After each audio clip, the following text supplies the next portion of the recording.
वक्त की चाबी तुम्हारे हाथों में है। अब चाहे ताले खोल लो या तकदीर, फैसला तुम्हारा है।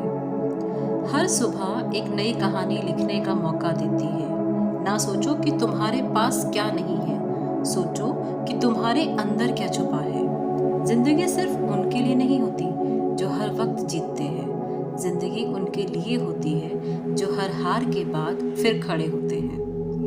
लोग क्या कहेंगे, ये सोचकर अपने सपने तोड़ दोगी तो एक दिन सपने भी कहेंगे काश तू हिम्मत करती।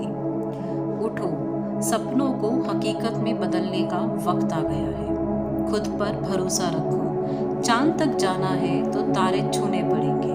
अब वक्त है अपनी कहानी खुद लिखने का, जहां हर पन्ने में हो तुम्हारा जुनून, तुम्हारा जज्बा और तुम्हारा नाम।